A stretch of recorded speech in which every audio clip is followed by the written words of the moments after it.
Greetings and welcome to week 1 of Starting Out and Starting Over 2017. I am Catherine Lake Hogan of Looking for Ancestors. Each day, I hope you can carve out about 15 to 30 minutes to work on your family history. That's it. If you have more time, great, have at it. But I know many of you were lamenting during our Google Hangout last week that you didn't have time in 2016 to work on your family history. So let's make working on our own family tree a habit, perhaps scheduling the same time every night. You may not be able to do work on your family tree every day, so maybe schedule 2 to 3 days a week. Put it in your calendar or your bullet journal. Maybe you're the kind of person who likes to set aside one whole day or one whole afternoon per week to work on your family history. The point is, I want you to get into a regular habit, whatever that is, whether that's daily, Monday, Wednesday, Friday, or Tuesday, Thursday, or an afternoon or all day Saturday or Sunday, whatever works for you. And then I want you to schedule it. I know with many of us, myself included, if it doesn't get scheduled, then it doesn't happen. All right, so let's begin. Week one is going to be all about you. That's right. We're going to spend this week documenting our own details. Now, I do recommend this to even to those of you who might not be following along chronologically by the pedigree chart. I know some of you had mentioned that you were working on some other ancestors in your family tree, and that's fine. But this week, I really do want you to focus on you. And the reason I recommend spending this week working on our own research, researching our own selves, is because we don't, do we? We often skip over ourselves. Now, imagine a descendant or a relative 100 years from now discovers in their research of your family that you were the genealogist, the family historian, and you didn't bother to document your details. Uh-oh. Let's not be this person. Let's leave our descendants and future relatives a treasure trove of first-person knowledge and accounts of our lives.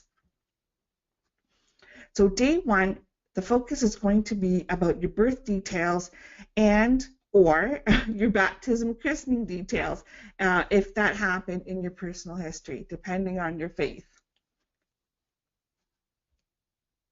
I want you to find your birth certificate. Do you have the long form? Not the little card, not the little short form, but the actual long form birth certificate registration. Now, if you don't already have that, now would be a good time to order it. And you'll have to investigate what the procedure and the cost is in order to do this.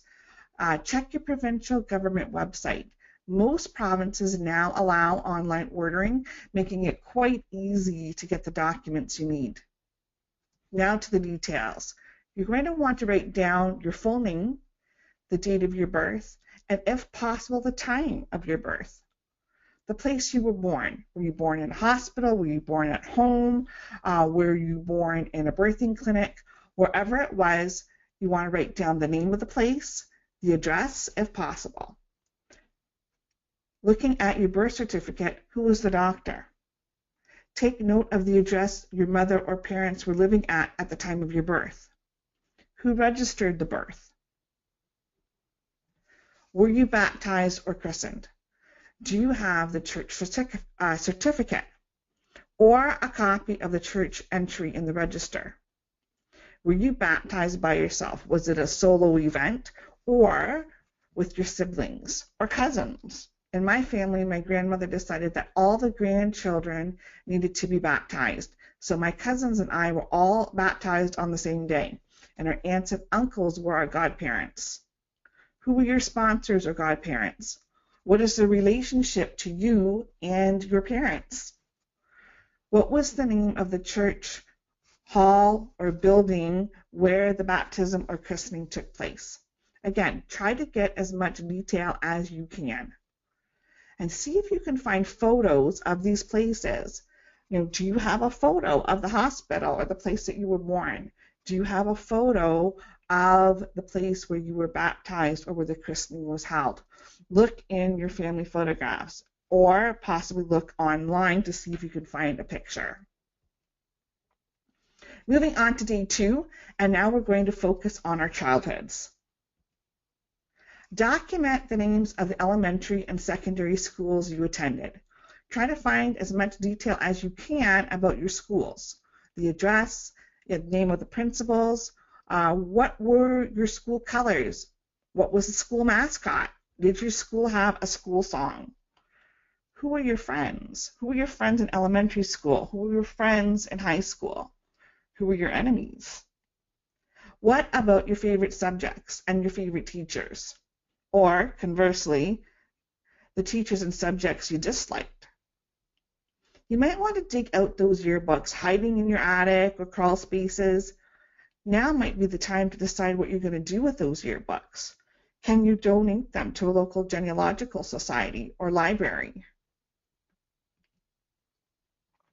Day 3 is all about your marriage or marriages. Now, if you aren't married, then you might want to document those long-term relationships if you had them. Maybe you might want to write down why you chose not to get married. I know that's really personal, so that's up to you. And if you don't want to do that, that's fine as well. It's entirely up to you. For those of us who are married or common law, I think the most important question that wants to be answered is, how did you meet your spouse? So please, please, please write this down. Your descendants will want to know. How did you decide to get married? Document the details. Don't assume your family knows this already. Do you have a copy of your wedding license or marriage certificate? If you're planning to apply to any lineage societies this year, you're going to need a copy of your marriage registration. If you're already applying to get your birth certificate, why not get your marriage certificate too? If you're not ready to order these documents just yet, then make a to-do list. Make a to-do list of all the documents you want to order. And you know I'm going to say this, right? I'm going to say add this to your bullet journal. Now add the details of your wedding day. Where were you married? Again, provide as much detail as you can. See if you can find a photo of the place. Who were the people in your wedding party? The maid of honor or matron of honor? Who was the best man? Who were the attendants? Did you have a color-themed wedding? Did you have a themed wedding? What were your colors? What was the theme?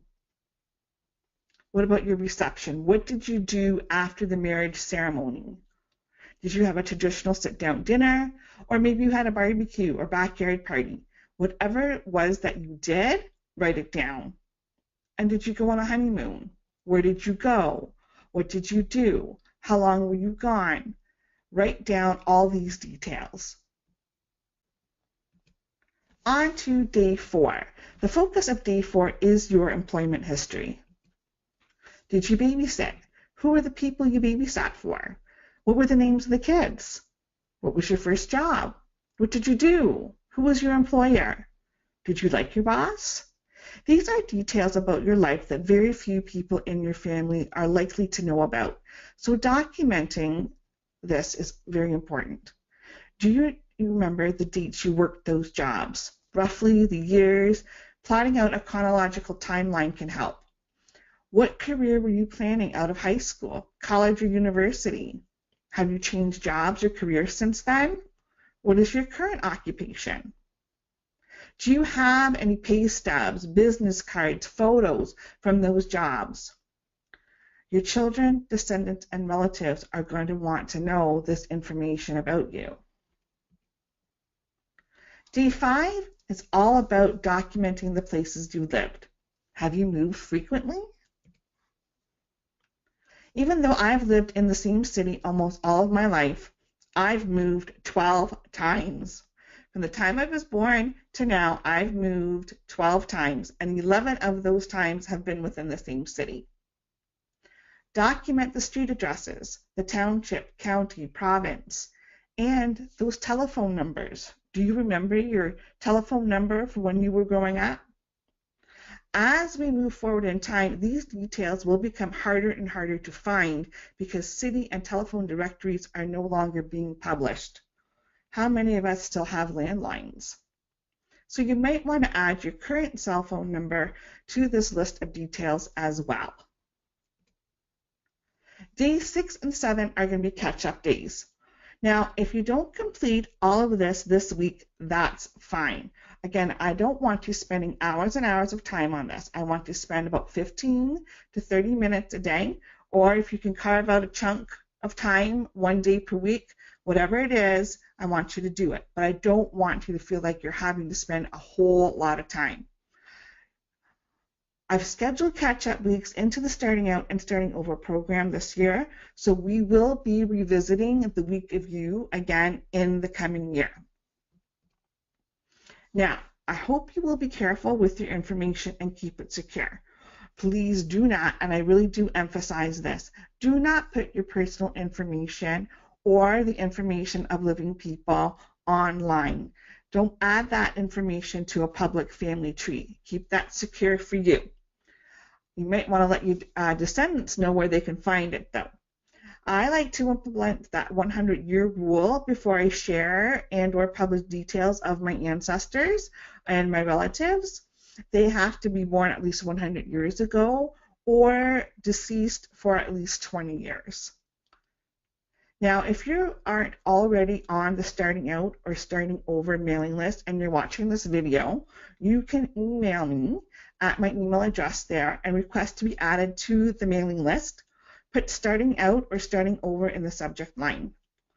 Now, for those of you already on the mailing list, be sure to check your inbox. I'll be sending printable handouts each week to help you get your family history back on track in 2017. So with that, I will see you next week, and I wish you happy hunting, happy researching during week 1, all about you.